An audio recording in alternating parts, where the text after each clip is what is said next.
Hoy vamos a acercarnos a una pregunta que parece simple, pero que está cargada de complejidad. ¿Qué queremos decir cuando hablamos de progreso? Nuestro grupo está conformado por Erika Alejandra García, Lady Lorena Leguizamón, Lizeth Marel Picangrejo, Gina Fernanda Abril y quien les habla, Cielo Naranjo. Pues Robert Nisbet nos muestra que aunque hablamos del progreso como si fuera una idea natural, su significado ha sido históricamente confuso, cambiante y también ha sido en algunas ocasiones peligroso. En los próximos minutos lo que queremos es recorrer cómo esa palabra ha sido pensada desde la antigüedad hasta lo que conocemos modernamente. Veremos ejemplos buenos, ejemplos malos y terminaremos con una pregunta que nos concierne hoy absolutamente todos. ¿Qué progreso queremos construir? Cuando decimos progreso, pues tendemos a imaginar como una flecha que siempre va hacia arriba, que significa más ciencia, de pronto más bienestar y hasta más justicia, pero la realidad es que esa flecha no siempre es tan clara como creemos. Robert Nisbet justamente nos invita a estudiar este concepto con mucha más lupa, como centrándonos mucho más en los detalles y encontramos por ello múltiples definiciones, raíces antiguas, apropiaciones también religiosas y usos diferentes que pueden ser liberadores pero también destructivos. Y justamente lo que queremos hoy no es decirles qué significa en verdad el progreso, porque pues no hay una sola verdad, sino que los llevaremos a recorrer como las formas en que esa palabra ha sido construida, ha sido disputada y utilizada a lo largo pues del tiempo. Queremos empezar entonces con el problema o la idea central y es que en la cultura occidental existe una convicción de que la humanidad progresa, que ya lo hizo, lo hace, lo seguirá haciendo. Pero la pregunta clave en este caso es, ¿significa realmente avanzar? De pronto es aumentar bienestar, alcanzar nuevas tecnologías o ser más virtuosos. Pues Nisbet nos invita a desconfiar de esa aparente claridad porque avanzar tiene múltiples sentidos y cada uno produce efectos distintos en la historia. Es por ello que digamos que el término progreso convive con al menos tres sentidos principales que los tenemos acá. El primero, en lo espiritual, hace referencia como a ese progreso que significa como perfección o la liberación del sufrimiento, lo que nos han vendido como un paraíso restaurado o una plenitud moral futura. En lo material tenemos ya como lo que es la acumulación o el avance en conocimientos, en tecnologías, en artes, y en lo cívico-moral nos vamos ya más hacia el avance en instituciones y en los derechos, como la libertad, la verdad y la justicia. Pero entonces, ¿qué queremos decir con esto? Que estas dimensiones pueden coincidir, pero también entrar en conflicto, porque se puede avanzar técnicamente sin ganar justicia o también se puede predicar una utopía moral y aplicar violencia para alcanzarla. Entonces, es fundamental conocer y entender estos usos positivos y negativos del progreso, ¿no? Que justamente los tenemos acá porque el progreso, como lo conocemos, ha sido motor de esperanza, porque gracias a él imaginamos un futuro mejor y trabajamos mucho para alcanzarlo. Digamos que a lo largo del tiempo ha inspirado luchas por derechos, por justicia, ha impulsado avances científicos, tecnológicos, culturales que han salvado miles de vidas y han ampliado muchas libertades en diferentes culturas. Pero también hay que tener en cuenta que el progreso tiene un lado oscuro y es que a lo largo de la historia la retórica de la mejora también fue utilizada para justificar absolutismos o las políticas coloniales, las teorías de supremacía racial y hasta regímenes totalitarios. Es decir, que al hablar de progreso no nos garantiza hablar de bondad. Lo que importa básicamente es el fin que se persigue y los métodos que utilizamos para conseguir ese fin. Porque cuando la mejora la contextualizamos como si fuera una purga o como si fuera la eliminación del otro, esto deja de ser algo emancipador y se vuelve mucho más como destructivo. Es por ello que, recapitulando lo que les acabo de decir, el progreso no es una palabra neutra y es importante sostener una noción crítica y bien definida porque esto nos permite usar o separar, digamos, de alguna manera los usos legítimos de abusos. Ahora es importante que avancemos hacia lo que son las raíces históricas. Entonces, ¿ustedes qué creen? ¿Que nació el progreso en la modernidad o tiene raíces más antiguas? Pues cuando pensamos en progreso, solemos asociarlo a la modernidad. Lo asociamos con la ciencia, con la tecnología, la idea de un futuro mejor, pero sin embargo, Nisbet nos advierte que esta asociación es muy engañosa porque la verdad es que la idea de progreso es mucho más antigua y ya estaba presente de una u otra forma en la tradición occidental desde la antigüedad. Digamos que muchas civilizaciones antiguas hablaron de perfección espiritual o moral. Normalmente esta estaba vinculada a la virtud o a la salvación, pero lo que distingue a Occidente es que aparece una visión distinta. Esa visión de que, o la idea de que toda la historia humana puede entenderse como un proceso de avance, un proceso de evolución constante y como un recorrido paso a paso hacia una condición futura mucho más cercana a la perfección. Esto pues significa básicamente que para Occidente la historia no es algo fijo ni repetitivo, sino que tiene una trayectoria totalmente dinámica que nos conduce a un mejoramiento pues, colectivo de la humanidad. Y teniendo en cuenta esto, es muy importante saber que existe una creencia muy extendida y como la nombré anteriormente, es que el progreso es un concepto exclusivo de la modernidad.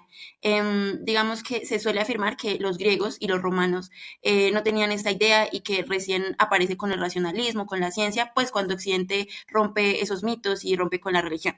Según esta visión tradicional, los antiguos solo pensaban en los destinos predeterminados, la decadencia, los siglos como eternos que se repetían una y otra vez.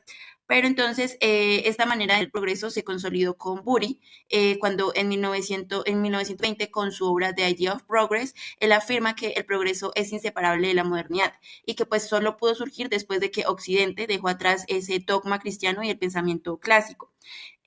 Digamos que es muy importante tener en cuenta que su interpretación fue muy influyente porque en realidad ya desde el siglo XVIII los pensadores ilustrados usaban esta idea como una bandera para legitimar sus procesos racionalistas. Es decir, que en pocas palabras, la ilustración como que tomó el progreso como su emblema principal, podemos decir de alguna manera. Pero bueno, Nisbet justamente señala que esta visión es una exageración total, porque aunque sí es verdad que en el mundo antiguo encontramos nociones de destino o de ciclos eternos y que el cristianismo primitivo como que solo se centraba en lo sobrenatural, no podríamos o no deberíamos reducir toda la antigüedad a esas ideas y negar que ya hubiera nociones de progreso. Es como simplificar demasiado la historia, porque la realidad es que desde Grecia y desde Roma ya existían concepciones de crecimiento humano, existían concepciones de desarrollo cultural y hasta de avance moral. Entonces, ya pasando a la antigüedad clásica y como esa idea de progreso, se suele creer que los griegos y romanos no tenían esa idea de progreso y que solo hablaban de destino, pero estudios modernos muestran como que eso no es cierto y en muchos textos antiguos ya aparecía la idea de que la humanidad podía avanzar y perfeccionarse con el tiempo. Acá tenemos varios investigadores como Ludwig Edelstein, Guthrie, Dodds y Tegart. Ellos digamos que descubrieron que los antiguos sí tenían fe en el progreso, tanto en lo moral como en lo material, y esto rompe con la idea de que la antigüedad solo pensaba en fatalismo o en decadencia y al contrario había confianza en que el ser humano podía aprender y podía mejorar con el tiempo. En esta diapositiva vemos a los principales investigadores que estudiaron el progreso en la antigüedad y para hacerlo más fácil de recordar, Edelstein en The Idea of Progress y en su antología lo que hace es como darnos la información más completa sobre el tema y demuestra que los griegos y los romanos ya pensaban en términos de progreso. Guthrie se enfoca más en los orígenes, Dodds refuerza con ejemplos concretos de textos clásicos y Tegart lo que hace es organizar y recopilar toda esa información de Theory of History en su antología de Idea of Progress. Bueno, ya para seguir, veamos algunos ejemplos concretos como de las opiniones sobre el progreso en la Grecia clásica. Primero tenemos a Hesíodo. Él en su obra, Los trabajos y los días, presenta la famosa teoría de las edades de la humanidad, donde nos habla de oro, plata, bronce, héroes y hierro. Aunque a primera vista parece pesimista, pues él hablaba de una decadencia progresiva hasta llegar a la edad de hierro, que era como su presente, y también introduce la posibilidad de una reforma natural, por lo cual nos afirma que si los hombres practican la justicia, la sociedad puede mejorar. También tenemos a los sofistas y poetas, y acá tenemos a varios de ellos muy importantes, como lo son Xenófanes, Protágoras, Esquilo y Sófocles. Xenófanes decía primero que los dioses no revelaron todo al hombre, sino que los hombres con sus búsquedas, con su evolución poco a poco iban encontrando lo mejor. Protágoras afirmaba que la historia del hombre es la historia de su lucha contra la ignorancia y el miedo y que por ello logra condiciones de vida mejores gracias a su propio conocimiento. Esquilo, por otro lado, en Prometeo encadenado cuenta cómo Prometeo robó el fuego a los dioses y lo dio a los hombres. Y como que ese fuego representaba el conocimiento, las artes, la cultura, que fue lo que le permitió al hombre salir de la vida primitiva. Y por último tenemos a Sófocles, que celebra en la Antígona al ser humano diciendo que nada es más admirable que el hombre porque fue el que creó las leyes, creó el lenguaje y creó la organización pues social. Tenemos a historiadores como Tucídides, que en su historia de la guerra del Peloponeso también da un ejemplo muy claro porque dice que los griegos en la antigüedad vivían como bárbaros, sin organización y sin cultura, pero que poco a poco y gracias a su propio esfuerzo fueron construyendo una de las civilizaciones pues más grandes. También tenemos a el famoso Platón, que muchas veces se dice que pues él solo pensaba en lo eterno, en lo perfecto, pero miren que eso no es cierto, porque también habló de la vida práctica y de cómo la humanidad progresa con el tiempo. En el estadista, él escribe cómo el ser humano pasó de orígenes primitivos hasta alcanzar niveles altos de cultura. En las leyes explica cómo se fue organizando la sociedad y además nunca negó que las artes y las ciencias deberían seguir creciendo en el futuro porque pues Platón también tenía una visión clara del peso. Aristóteles, aunque en algunos textos habla de ciclos naturales, en realidad tenía una visión lineal de progreso humano, porque para él la sociedad comienza en las relaciones de parentesco, luego pasa a aldeas o confederaciones y luego llega pues al Estado. Y también estaba convencido de que la razón y la sabiduría son lo que permiten el constante avance de la humanidad. Bueno, el helenismo en esta época se suele pensar que hubo decadencia, pero en realidad allí florecieron filósofos muy influyentes, como lo es Epicuro, que enseñó que aunque los procesos naturales son inmutables, la humanidad sigue avanzando y se perfecciona a lo largo del tiempo. Y se fundador del estoicismo, que yo creo que sí lo han escuchado, también confiaba en el progreso moral y racional del hombre. Así que sí existieron pensadores primitivistas como los cínicos, que decían que lo mejor estaba en el pasado y que el progreso era un mito, pero sus ideas tuvieron mucho menos influencia que las de Epicuro y las de Zenón, justamente.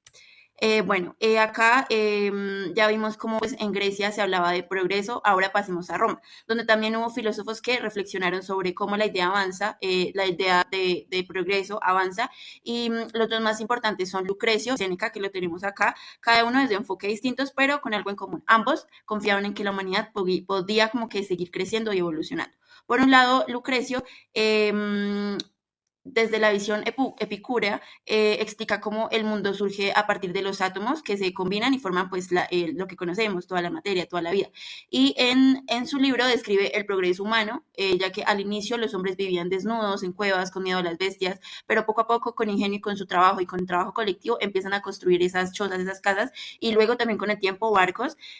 También resalta que desarrollaron el lenguaje, la medicina, la tecnología, y lo más llamativo es que para Lucrecio todo esto no es el final, sino que la humanidad aún está como en su época de infancia, por decirlo de alguna manera. ¿Esto qué significa? Que todavía nos esperan logros más grandes y pues que descubrimientos muchísimo más prodigiosos. Y el segundo gran pensador es Séneca, que es un filósofo estoico, como lo nombré anteriormente, y en su obra Cuestiones Naturales reflexiona sobre el mundo natural e incluso insinúa una especie como de teoría evolutiva que muy cercana a lo que es 2 siglos después se conocería como la selección natural. Eh, él también habla de una supuesta edad de oro primitiva, pero lo que realmente le interesa es cómo la humanidad va acumulando conocimiento y para Séneca no es la filosofía lo que explica el progreso, sino la inventiva humana, ya que él dice que gracias a ella surgieron la agricultura, la metalurgia, la navegación, las herramientas que conocemos actualmente. Y bueno, ya como que teniendo en cuenta que tanto Lucrecio como Séneca compartían una idea central, es que pues la humanidad no ha llegado a su límite, ¿no? Que siempre puede descubrir más. En cuestiones naturales, Seneca dice, llegará el día en que se revele lo que ahora está oculto y lo completo con diciendo que nuestros descendientes se asombrarán de lo que ignoramos. Y en Epistulae añade, mucho queda por hacer, mucho quedará por hacer. Aunque pasen siglos, cada generación aportará algo nuevo al conocimiento humano. Es decir, que para Seneca el progreso es un camino sin fin y que siempre hay un espacio para aprender más, para inventar más y para que la humanidad pues siga creciendo. Ahora vamos a ver el papel que tuvo el cristianismo en la construcción de la idea de progreso, ya que mucha gente suele pensar que esta religión solo se centraba en lo espiritual y en la promesa del cielo, como si lo terrenal no importara, pero pues los estudios históricos muestran algo diferente. El cristianismo, digamos que desde muy temprano aportó elementos decisivos que ayudaron a formar la idea de que la humanidad podía avanzar y transformarse con el tiempo, y esto es muy importante porque demuestra que el progreso no fue solo un producto de la razón o de la ciencia moderna, sino que también estuvo fuertemente influenciado por las creencias religiosas y bien por la vida pues cristiana de la historia.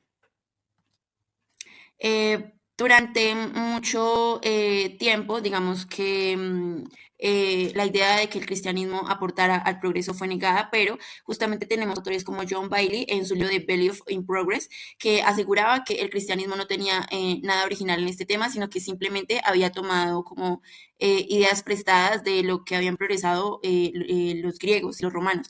Es decir, que Bailey Según él, el cristianismo solo repitió conceptos paganos sin añadir nada nuevo, pero investigaciones más recientes como que lo contradicen porque hoy sabemos que el cristianismo sí genera una concepción propia del progreso humano y no se trata solo de un progreso espiritual hacia la salvación, sino de una visión mucho más amplia que incluía historia, sociedad y también cultura.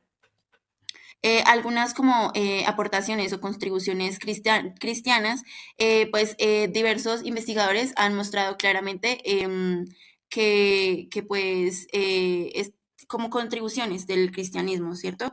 Tenemos a Gerhard Ladner en The Idea of Reform. Él explica cómo el cristianismo introdujo la noción de reforma continua, es decir, que siempre hay la posibilidad de mejorar y transformarse. Tenemos a Charles Crowley en Christian and Classical Culture, estudia cómo el cristianismo no solo recibió influencias del mundo clásico, sino también interpretó esas ideas y les dio un nuevo sentido. Tenemos a Karl Lowitz en Meaning in History, muestra cómo el cristianismo aportó un sentido como más histórico y la historia dejó de ser vista como algo circular y repetitivo y pasó a tener un rumbo y muchísimo más sentido como hacia la salvación. Y tenemos a Marjorie Reeves en The Influence of Prophecy, destaca pues cómo la esperanza y las visiones proféticas de futuro fueron fundamentales para alimentar como una confianza en el progreso humano. Ahora tenemos una parte fundamental y es San Agustín, ¿no? Nos detenemos en una de esas figuras más influyentes en la construcción de la idea de progreso, porque San Agustín, por ejemplo, en su obra de La ciudad de Dios, que es considerada la primera filosofía pues completa de la historia, eh, une dos tradiciones muy distintas, la griega y la judía. En la griega, pues que se concebía la vida como un proceso de desarrollo y de crecimiento, y en la judía se veía la historia como un plan sagrado orientado por Dios. De esa fusión nace una visión única, y es que toda la humanidad forma parte de un mismo camino histórico que avanza pues poco a poco hacia la perfección, siempre bajo la providencia divina, la providencia de un Dios. Y esta idea marca profundamente la forma en que el occidente entenderá el tiempo, entenderá la historia y también lo que es pues el futuro. Bueno, digamos que San Agustín también organizó la historia en etapas, porque a veces se hablaba de dos grandes momentos, el antes y el después de Cristo, ¿no? Pero en otras ocasiones la dividía en tres fases, lo cual pues siglos después inspiró a Auguste Comte para su famosa ley de los tres estadios. Pero lo más importante fue su idea de las siete etapas de la historia. En ellas, la séptima tendría un carácter especial, que sería como un tiempo de paz, un tiempo de felicidad terrenal y como ese anticipo de la plenitud que ocurriría antes del llamado juicio final. Y esto significaba que la historia no solo caminaba hacia el cielo, sino también hacia un futuro mejor en la tierra por primera vez, porque por primera vez, justamente se pensaba en el progreso histórico como pues algo que impactaba en la vida presente justamente pues de la humanidad. Bueno, tenemos la idea de futuro utópico. Acá San Agustín creó una idea que cambiaría para siempre como entendemos la historia. Digamos que crea el concepto de progreso hacia un futuro perfecto. Para él la humanidad como que no daba vueltas en un círculo como pensaban los griegos, sino que avanzaba en una línea recta hacia un destino glorioso. Según San Agustín, la historia tenía como un plan divino, que comenzaba con la creación, pasaba por la redención de Cristo y culminaría en un estado final de paz, justicia y felicidad perfecta antes del fin del mundo. Digamos que esta no era solo una esperanza religiosa, sino también una certeza histórica. Lo revolucionario fue que esta estructura sobrevivió incluso cuando se perdió la fe. Pensadores modernos como Saint-Simon, Comte y Marx tomaron exactamente el mismo esquema. Ellos hacen esto como donde la historia avanza necesariamente por etapas hacia un final perfecto, pero solo cambian a Dios por la ciencia, la razón o la lucha de clases. Por otro lado, tenemos el genio del hombre. Acá lo sorprendente es que San Agustín, siendo como tan enfocado en lo divino, también celebraba intensamente el progreso material y técnico de la humanidad. Digamos que en el libro 22, denominado La ciudad de Dios, hace una lista detallada de inventos y descubrimientos que muestran como lo que él llama el genio del hombre, y menciona desde la agricultura y la navegación hasta los placeres artísticos y los avances de medicina. Para San Agustín, digamos que estos logros no eran distracciones del progreso espiritual, sino señales de que la humanidad estaba cumpliendo su destino divino. El ser humano, creado a imagen de Dios, tenía como esa capacidad y el deber de transformar el mundo. Esta valoración de progreso técnico se convertiría como en una característica fundamental del pensamiento occidental sobre el desarrollo. También tenemos las influencias posteriores. Acá el pensamiento de San Agustín no muere con él, sino que se extiende como una de las corrientes subterráneas a través de los siglos y se transforma, pero mantiene como esa estructura básica. Su discípulo Orosio escribió en el siglo V el denominado Historia contra los paganos, siguiendo exactamente el modelo agustiano. En el siglo XII, Otto de Freising retomó estas ideas en el denominado Dos Ciudades. Por otro lado, Bossuet en el siglo XVII escribe el famoso Discurso sobre la Historia Universal y directamente también se inspira en San Agustín. Digamos que el salto decisivo lo dio Turgot en el siglo XVIII, donde él elimina completamente el componente religioso, pero conserva toda la arquitectura conceptual. Él mantuvo la idea de progreso lineal, de las de etapas históricas necesarias y de la meta final de perfección humana que nombraba San Agustín. Digamos que así nace la versión secular del progreso que domina nuestro pensamiento hasta el día de hoy. Por otro lado tenemos a Joaquín de Fiore y el utópico legado del progreso. Acá entramos ahora en la figura como más fascinante del pensamiento medieval sobre el progreso. Joaquín de Fiore, un monje cisterciense del siglo VII, cuyas visiones proféticas revolucionaron la comprensión de la historia. Joaquín no solo influyó en teólogos y místicos medievales, sino que sus ideas también llegan hasta los exploradores del Nuevo Mundo, los utopistas del Renacimiento y los movimientos como revolucionarios modernos. Su pensamiento era como tan poderoso que el historiador Marjorie Reves, él lo considera una de las fuerzas intelectuales más influyentes de la historia occidental. Digamos que algo particular acá es que Joaquín logra algo que parecía imposible. Él radicalizó el cristianismo desde dentro, creando como una visión del futuro tan atractiva que inspiró a tantos santos como a revolucionarios. También tenemos las influencias de sus ideas. Joaquín dividió como toda la historia universal en tres grandes eras y correspondían como a las tres personas de la Trinidad. En primer lugar tenemos como la era del Padre, que había sido la época de la ley del Antiguo Testamento, y pues esta se caracterizaba por el temor y la obediencia. Seguida de esta estaba la era del Hijo, que era la época actual, y pues esta se marcaba por la fe, se marcaba por la fe en Cristo y como la organización de la Iglesia. Y acá viene la parte revolucionaria, que era la era del Espíritu Santo. Y pues esta estaba a punto de llegar. En esta tercera era, que duraría 1000 años, no habría como necesidad de gobierno ni jerarquías eclesiásticas, sino que los hombres vivirían como en perfecta libertad espiritual y pues serían guiados directamente por el Espíritu Santo.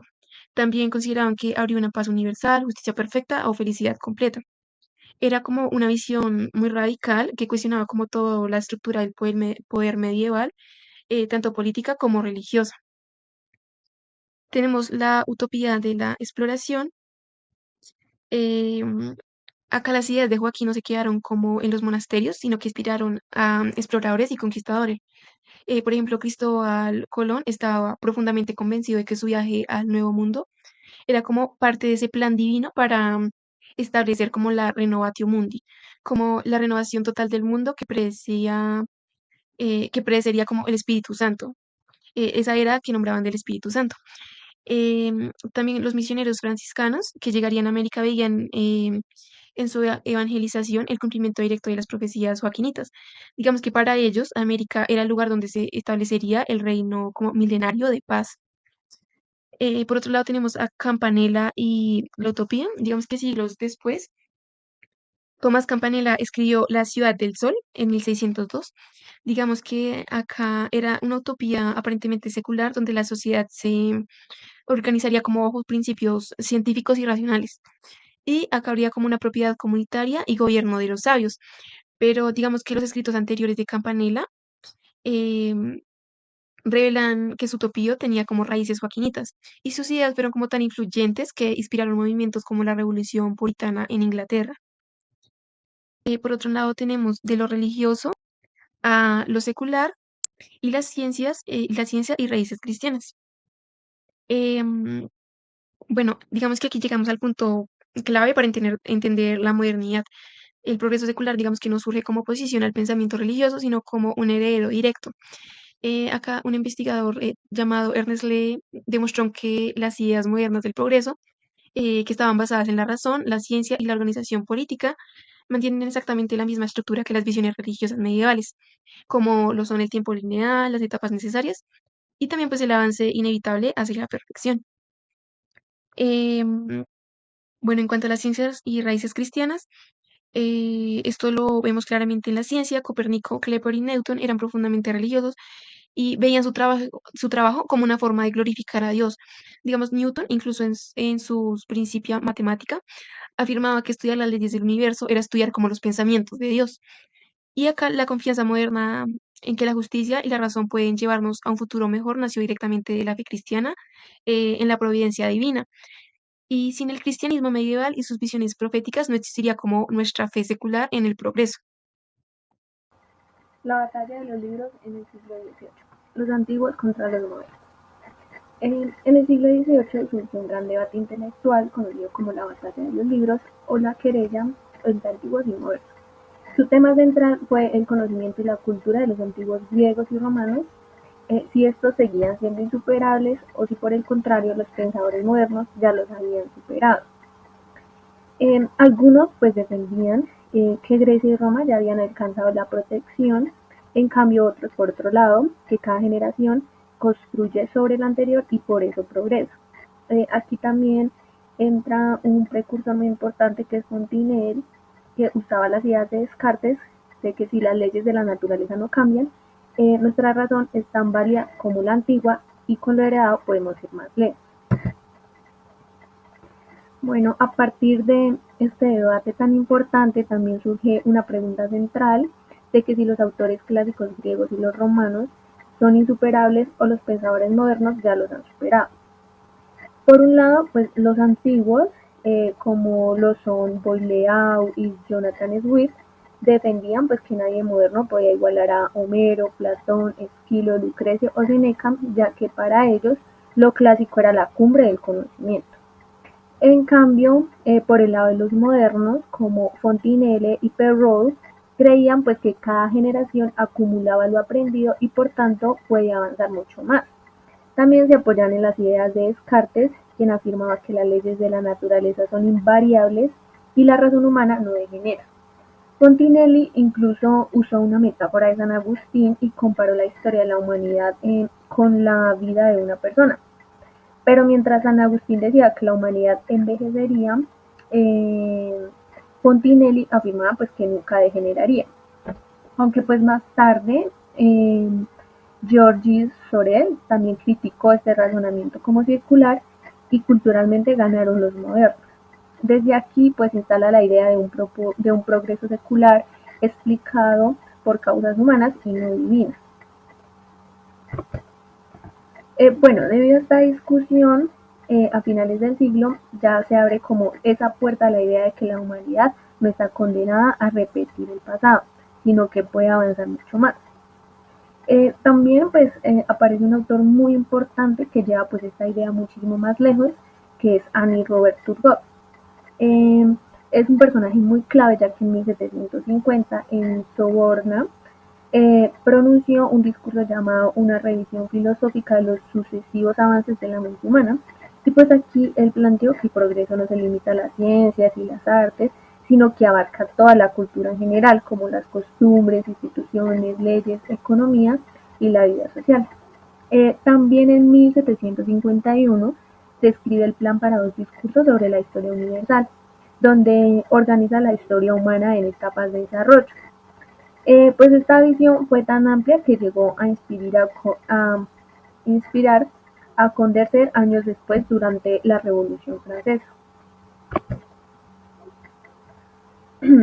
Bueno, en cuanto a su legado, Turgot empezó pues como un estudiante de teología con intención de entrar a la iglesia, inspirado por la historia universal de Bossuet, pero pues como que tras al perder esta fe en 1751, transformó esa visión y reemplazó las épocas divinas por etapas humanas y explicó el progreso como un resultado de causas sociales y culturales. Por eso, pues Turgot representa pues como un puente entre lo religioso y lo secular y toma la idea del progreso del cristianismo y la convierte en una filosofía mucho más ilustrada.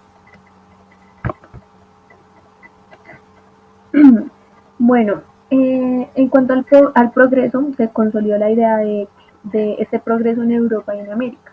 Pensadores de Alemania, Inglaterra, Francia y Estados Unidos aportaron distintas visiones y su visión en común era la confianza en que la humanidad avanzaba hacia un futuro mucho mejor. En Alemania encontramos varios aportes importantes, como lo son el de Lessing, con su obra La educación del género humano, en la cual él mezcla la ilustración con la tradición cristiana. Por otro lado, Herder, en Bosquejos de una filosofía de la historia del hombre, él planteó que la humanidad evoluciona continuamente desde sus orígenes hasta llegar a la civilización occidental, especialmente la germánica. Y pues él también creía en un largo futuro de expansión cultural, política y educativa. Y por último, en Kant, pues en su texto de Idea de una historia universal desde un punto de vista cosmopolita, él sostuvo que las capacidades humanas tienden a desarrollarse plenamente, ya que para él los conflictos estos sociales implican un orden regulado por la ley y toda la historia puede pues como verse como en un plano oculto de la naturaleza hacia una sociedad más libre y justa. En cuanto a Inglaterra y Escocia, también encontramos varios precursores o referentes muy importantes como Adam Smith con la riqueza de las naciones. Para él, pues hay un orden natural del progreso económico y la famosa pues mano invisible garantiza ese desarrollo si no se frena con las malas leyes. Por otro lado, William Godwin, con su obra Political Justice, defendía pues la libertad absoluta y criticaba toda autoridad. Él era muy optimista e imaginaba pues un futuro donde la humanidad superaría incluso las enfermedades y la muerte.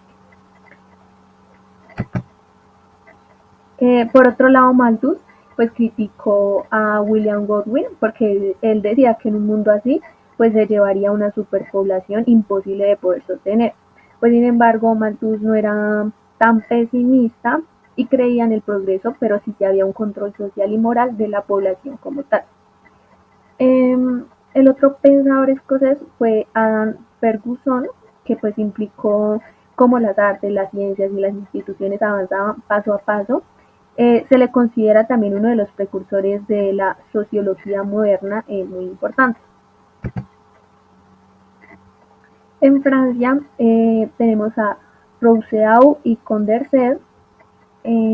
Rousseau, en su segundo discurso, él analizó pues el origen de la desigualdad, describe cómo la humanidad avanzó pues desde el estado de la naturaleza hasta sociedades mucho más complejas, en el cual ya había un lenguaje, la moral, la familia, artes, y también criticaba la propiedad privada y la agricultura porque pues trajeron la desigualdad, pero tampoco pues pide volver al pasado. En el contrato social propone una solución y es que el Estado justo esté basado en la voluntad general. Condorcet, quien es ya otro de los pensadores, él era un gran admirador de Turgot y escribió el esbozo de un cuadro histórico del progreso del espíritu humano y lo dividió, pues dividió esta historia en 9 etapas.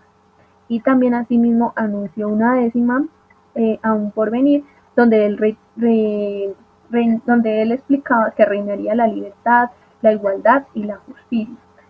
Bueno, ya que para Condorcet el progreso seguía las leyes naturales y pues podía incluso estudiarse científicamente.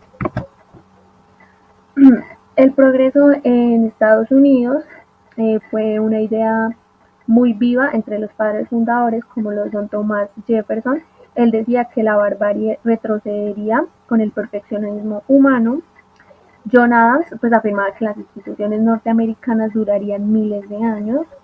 Y Benjamin Franklin pues estaba convencido de que el poder humano sobre la materia crecería sin límites. Pues en general los norteamericanos se veían como un ejemplo del avance de la humanidad. Y pues esta idea de progreso que empezó como pues una polémica entre varios antiguos, tanto antiguos como modernos, pues terminó consolidándose en el siglo XVIII. Pues Turgot fue un puente entre la visión cristiana y la secular. Herder y Kant pensaron en el progreso pues ya como un plan de la naturaleza. Smith y Ferguson lo aplicaron ya a la economía y a la sociedad y Rousseau y Condorcet lo relacionaron con la política y la igualdad. Y en Estados Unidos pues se veía como una convicción práctica. En este siglo, pues la humanidad también empezó a creer con fuerza que se podía mejorar su destino y así construir un futuro muchísimo mejor. El punto de vista del progreso en el siglo XIX y digamos que tenemos una frase donde dice que no se puede tener el progreso. Digámoslo así, en el siglo XXI, digamos que la gente estaba convencida que el proceso era, digamos, como algo inevitable, como si fuera una ley de vida. Creían que gracias a la ciencia, a la tecnología, a los cambios sociales, digamos que la humanidad avanzaba hacia, digámoslo así, un futuro mejor. Digamos que esa confianza en el progreso se veía en Europa y también en América y digamos que fue lo que inspiró a pensadores y políticos y hasta la gente, digamos que del común. Tenemos a Francia, Augusto Comte, y también tenemos una frase que digamos que en medida que vaya explicando van a entender, ningún orden puede existir sin progreso y ningún progreso sin orden. ¿Por qué? Digamos que Comte fue uno de los más que digamos que desarrolló esta idea. Digamos que él decía que la humanidad había pasado pues por tres etapas. Digamos, la primera la teología, después la metafísica y finalmente digamos que la científica. También Copten, digamos que creó la sociología porque, pues, digamos, él quería que los gobiernos entendieran, digamos, las leyes del comportamiento humano. Digamos que para él el progreso y el orden debían ir siempre de la mano, o sea, y hasta, digamos que hasta se atrevió, digamos, a proponer como la religión de la humanidad. También tenemos Alemania, Hegel y Marx, que digamos Marx dijo una frase, que la frase es la historia de todas las sociedades hasta hoy en la historia de lucha, hasta hoy es la historia de lucha de clases. ¿Por qué? Perdón. Ay, no. Digamos porque, digamos que Hegel pensaba que la historia era como, digamos, un camino hacia la libertad. Decía, digamos, que cada etapa nacía de la lucha de contrarios y de esa lucha siempre salía un paso adelante. En cambio, Marx cogió esa idea, pero la enfocó, digamos, en la economía y en la lucha de clases. Digamos, según Marx, la historia, digamos, llevaba inevitablemente al socialismo, aunque digamos que él pensaba que igual en tanto Hegel con Marx creían que, digamos, la humanidad progresaba gracias a los conflictos que empujaban pues al cambio. Luego tenemos en Inglaterra a Milk y Spencer.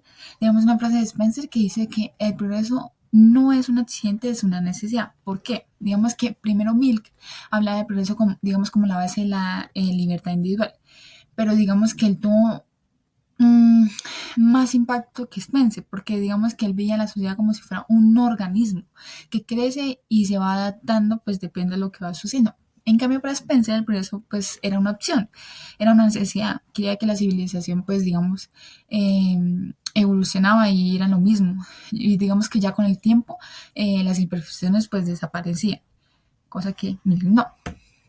Luego tenemos Estados Unidos de Norteamérica, que en Estados Unidos, digamos que la fe en el progreso era todavía más fuerte. Allí se veía casi como una religión. Es por eso que tenemos quien quiere volver a la edad de piedra teniendo electricidad y vapor. Esto lo dijo Emerson. Entonces, digamos que allí se veía casi como una religión. Digamos, historias como background, querían, digamos, que demostrar que la historia del país avanzaba hacia más libertad. Incluso en medio de crisis, digamos, en medio de todas las situaciones que estaban viviendo, digamos, las grandes exposiciones universales, digamos, que mostraban los inventos y los conocimientos como una prueba de progreso que era real. Es por eso la pregunta. Digamos que para los norteamericanos en el siglo XIX el progreso, digamos, y nación, digamos, eran prácticamente como lo mismo. Y pues claro, no todos están de acuerdo. Digamos, escépticos del progreso en el siglo XXI tenemos a Nietzsche y a Speckenhardt, que eran muy, digamos, muy críticos. Ellos, digamos, que decían que el progreso era una ilusión, que en realidad ocultaba decadencia y pérdida de valores. Digamos que aunque eran minoría, digamos que su voz recuerda que siempre hay quienes cuestionan lo que la mayoría cree. Es por eso que tenemos el progreso es una ilusión, porque Nietzsche no lo creía. Digamos que también tenemos el lado oscuro del progreso del poder nacionalismo y racismo. Digamos que también hay que decirlo, el progreso tuvo su lado oscuro. Muchas veces se usó para justificar el poder absoluto del Estado, la colonización y hacia el mismo racismo. Digamos que se llegó a decir que ciertas razas eran las que hacían avanzar a la humanidad. O, digámoslo así, esa mezcla de progreso con nacionalismo y superioridad racial, digamos que terminó alimentando guerras, dictaduras en el siglo XX. Digamos que es por eso, aunque el progreso trajo avances, también pues puede convertirse en un arma peligrosa cuando se usa para excluir y dominar.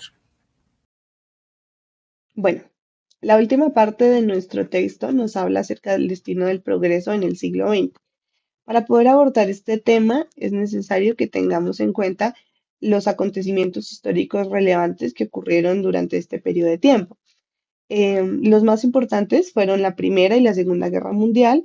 La gente se empezó también a preocupar por el cambio climático y lo que fue la Gran Depresión. Bueno, la fe en el progreso en los albores del siglo XX, por lo menos lo que fue de 1900 a 1914, se esperaba que siguiera tan fuerte como lo hizo en el siglo XIX.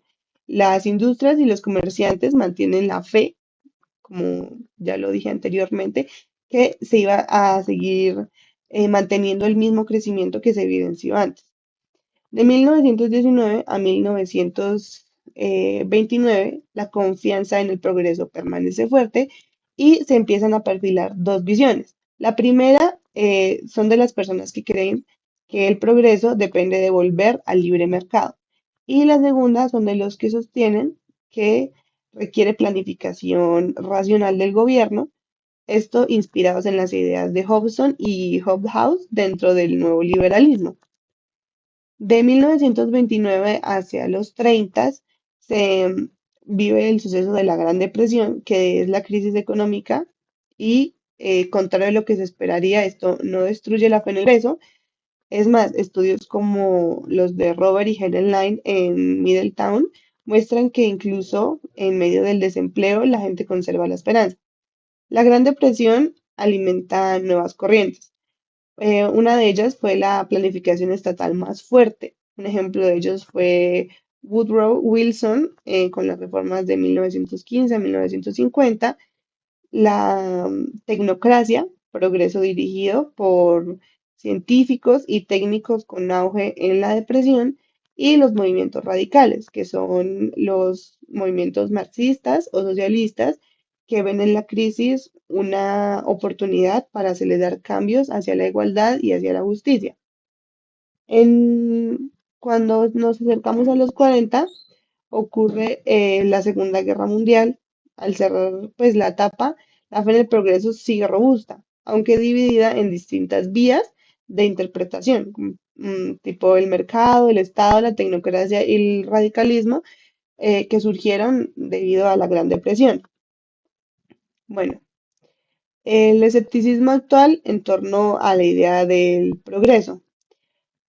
A mediados del siglo XX, la fe en el progreso se debilita y crece el escepticismo.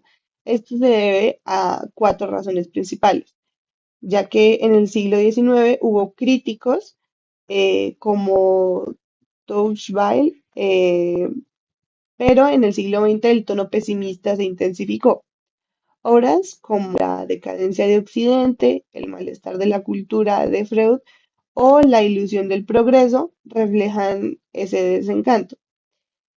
Mm, la primera razón por la que se habla de escepticismo fue la idea de que se habían alcanzado los límites de crecimiento económico. La segunda fue la sospecha de que la ciencia ha llegado a sus propios límites o que nuestros avances podrían ser más dañinos que beneficiosos.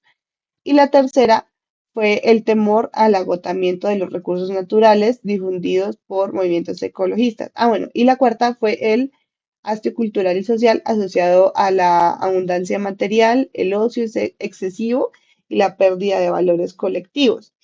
Otras de las razones fueron, bueno, en síntesis, mejor dicho, el progreso pasa de ser como una certeza a convertirse en una idea cuestionada y vulnerable. Perspectivas para el progreso. Bueno, Nisbet afirma que en el futuro del progreso es incierto. Podría desaparecer del pensamiento occidental, ya sea por escepticismo cultural o por catástrofes como una guerra nuclear.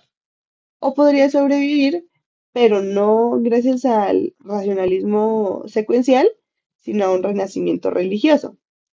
Nos recuerda que la idea del progreso tiene raíces en la religión griega y que alcanzó su plenitud en el cristianismo.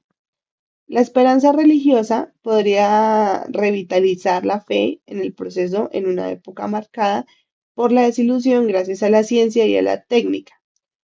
Ejemplos del renacer religioso son como las aguas de corriente fundamentalistas y pentecostales que prometen renovación espiritual. Y ya, gracias.